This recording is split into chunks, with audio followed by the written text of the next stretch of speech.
Ni eta Iban Zaldua jaunari. Iban, ongi etorria gure saio honetara. Inonez, inoiz ez, izeneko ipuin liburua dakartzu, eta ezin zuen izan bestela. Espezialista bihurtzen ari zara, ipuin gintzan, gure izenik gorenetakoa zaitugu lan horretan. Bai, espezialista, neurri batean esan daiteke hori, ez? Gertatzen ni bizitza osoa dela horretan, eta orduan, ez zait iruditzen beste munduko ezer, ez, hau da, hasi nintzenean idazten, jende askok egiten du hori, ez, ipuinak idazten hasi nintzen, baina gero ez dut hori sekulan ikusi modu bat bezala, novelara salto egiteko, edo, erregresio bat egiteko poesiara, ez, netzako, hori da, genero kutxuna eta horretan aitzen naiz noizean behin. Bai, ezautzen zaitugu lehendik ere, eta ez daukazu saltzeko ipuingintza oso maite duzun gauza da. Hain justu aurreko liburua ere, idazten ari dela idazten duen idazlea izeneko hura, honetan txertatzeko modukoa zen, eta azkenean kanpora geratu zen. Baina irudipena daukagu liburu honetan, lan handia egin duzula, ez dakit nola adierazi, zeu norzaren erakusteko ere. Esan nahi dut, ipui asko dago, eta oso ondo ikusten da zein den Iban Zalduaren idazkera. Bai, ez dakit, nik ez daukat hainbeste impresio hori, ez hau da, bai egia da nahi baldin badez hor gai eta nolabait trataeren aldetik, ez, alor guztiak jotzen saiatu egin naizela, ez alde horretatik nahiko liburu anitza edo, bariatua dela esango nuke. Eta, bai, ipuingintzaren alor guztiei eman didala, ez, baina, eta bestalde evidentea da, ez nik uste dut, baina hori guztiok egiten dugun zerbait da, norbera agertzen da ipuinetan, baina ez asmo autobiografiko, inondik inola ere, ez hau da, bai, azken finean gure lehen gaia da, gu pensatzen duguna eta bizitzen duguna beste gauza batzuekin batera, ez irakurtzen duguna, ikuste duguna, kontatzen digutena, orduan. Eta horrekin guztiarekin nik uste helburua dela hori, fikzio bat eraikitzea, hau da, gezurraren bitartez egiren batera, txikia bada ere iristea. Enitzen esaten ari zure bizitza ikusten dugunik hemen, hori ere bai, baina gehiago ipui batzuk dira hain zalduatarrak, esan nahi dut, jakin gabe liburua zeinek idatzia den, hartu ipuinak eta berehala ni bintzat, hau Ibanena da. Zergatik, esate baterako trikimailu literarioak agerian uzten dituzu. Bernardo Atxagak esan zuen hemen bertan okerrezpanago, behin etxea egindakoan arkitektuak kendu egiten duela andamioa, ezta? Eta berakola idazten duela. Zuk ez duzu hori egiten. Zuk erabilitako teknika edo agerian bezala uzten duzu. Bai, batzutan hala da, bai. Gustatzen zaizu, ipuiaren bukaera aldera golpe eder bat jotzea irakurleari, beti dago harrituko zaituen zerbait. Bai, ni mota horretako ipuinlaria naiz gehiago. Nik ulertzen dut badaudela beste erabateko ipuinlariak ere, ez, baina niri lurrikara gustatu egiten zait, nolabait ipuina eraikitzeko orduan, ez, gero badakit, beste ipuinlari batzuk gehiago, Luiziaren teknika erabiltzen dutela, nahi baldin badezu, ez, baina, helburua beti berdina da, eta da, irakurlearen paisaia nolabait aldatzea, ez.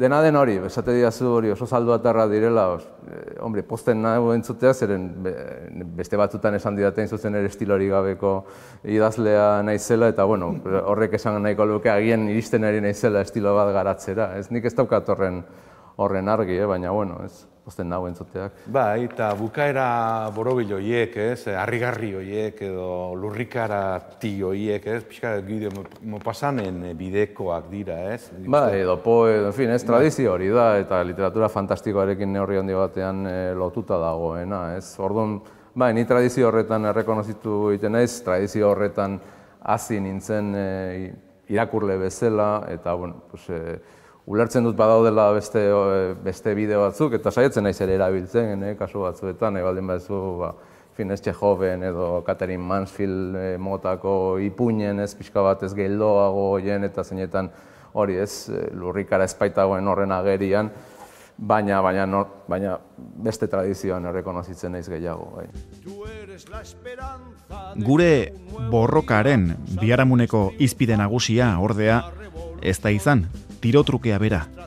Gure kanpalekuan zeudenek entzun ere ez zutena, bide batez esan da. Baizik eta Isaka eta Bion hitzezko txostenean agertu zen kontraesan bakarra.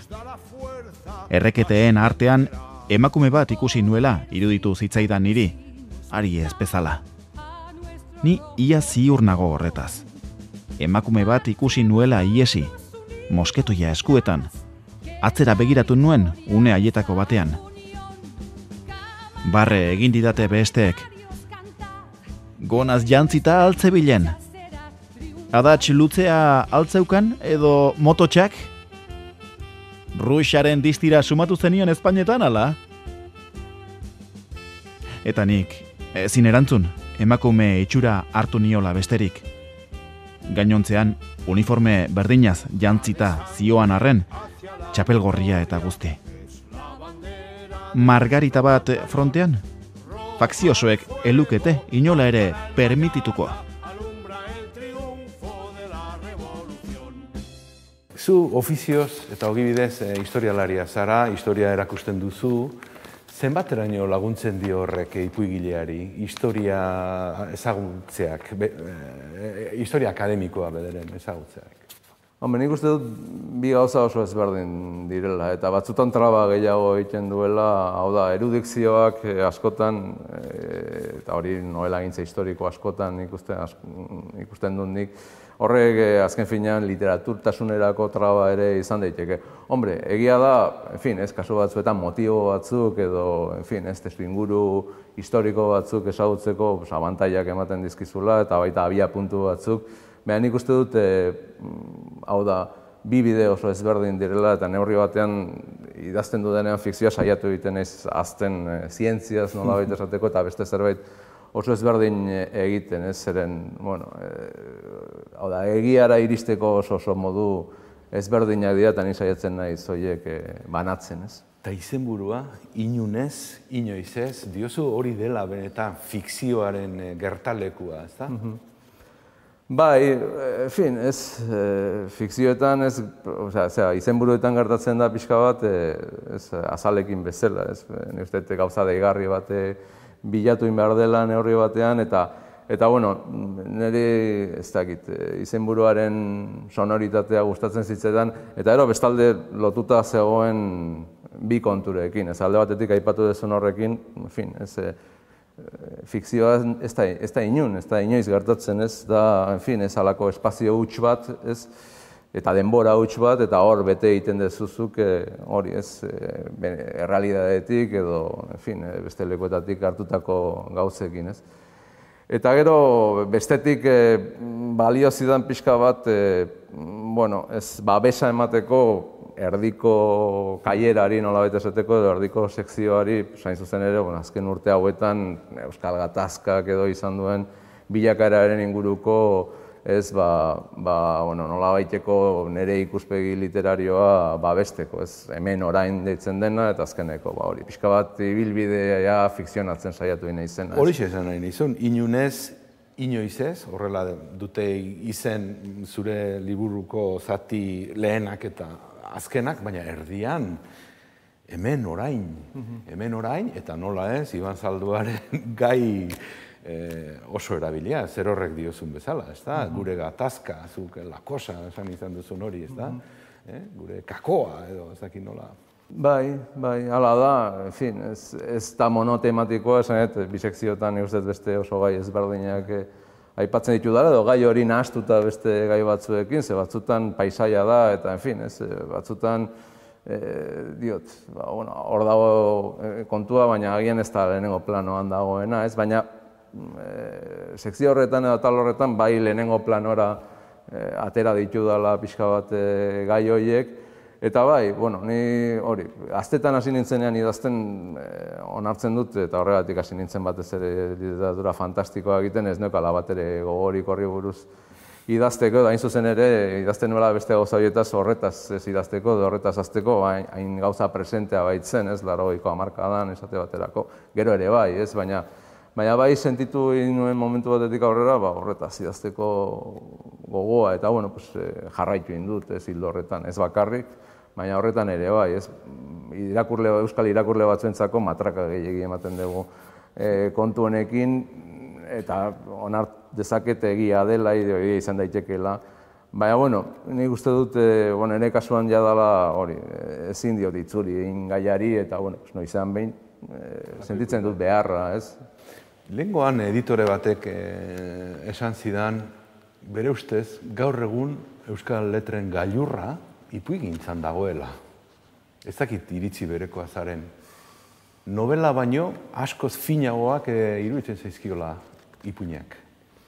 Nik esango nuke, denetik dago, ipuingintzan ere ez. Nik uste maila nahiko altua dagoela, eta, bueno, konparatuta inguruko literatur sistemekin, oraindik badagoela errestasun minimo bat ipuin liburuak argitaratzeko, da editoriak ez dizu aurpegira botatzen eskuizkribua eramaten diozunean, eta gero, harrera aldetik, irakurlearen harrera aldetik, indikan badaukala nahikoa, ez? Arrazoi ezberdinengatik. Badu, esan dut, ondo idazten dira ipuinak, baina irakurtzen dira ipuinak, ipuin liburuak? Nik uste dut, konparatuta, inguruko Frantziako edo Espainiako literatur sistemekin, zeozer gehiago. Hemen ere, novelaren imperialismoa geroz eta nabarmenagoa dela iruditzen zait, hori da nahi baldin baduzu, evoluzio darwinian honen joera naturala edo gertatzen ari dena behintzat, baina hendikan badago nik uste dut, arrazoi ezberdinengatik, izan daiteke ere, adibidez, euskalduntze alfabetatze alorrean, hendikan ipuinak erabiltzea eraginkorra edo, tresna baliagarria delako, baina nik uste ere badagoela nolabait irakurleen aldetik joera handiagoa, naiz eta novela geroz eta espazio handiagoa betetzen duen. Eta horrek nik uste kantidadeak ekartzen duela kalidadea bere aldetik, hau da, ipuin liburu portzentai handiagoa gure tamainarako esan nahi dut argitaratzen denez inguruko literaturetan baino, horrek ere seguru asko ipuin liburu hobeak argitaratzean noizean behin ere ekartzen duela.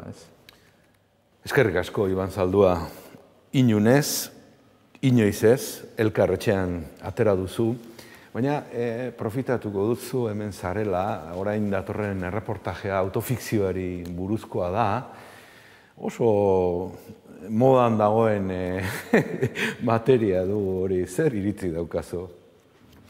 Bueno, nik uste dut alde batetik autofikzioa beti praktikatu egin dela, Dantek ere jadanik praktikatu ditzen zuen, jainkozko komedian, neurri batean. Baina bai egia da nolabait modan jarri egin dela azkeneko urte hauetan, nahiko mesfidati naiz modekiko, zeren neurri batean eta ni alde horretatik gehiago naiz fikzio puruaren nolabait aldekoa, eta ez dakitze puntutaraino autofikzioaz ez den abusatzen, hain zuzen ere alde batetik irakurlearekiko fikziozko ituna hautsiz, eta bestetik itun autobiografikoa ere hautsiz. Hain zuzen ere, trampa egiteko irakurleari, izan behin pasatzeko batetik bestera eta bestetik bestera, irakurlearekiko nolabaiteko fideltasun hori gorde gabe. Orduan, iruditzen zait batzutan egin dela genero edo azpigenero horren erabilera nahiko amarrutia. Ederki eskerrik asko berriz ere Iban Zaldua, eta esan bezala, hementxe doa autofikzioari buruzko lana.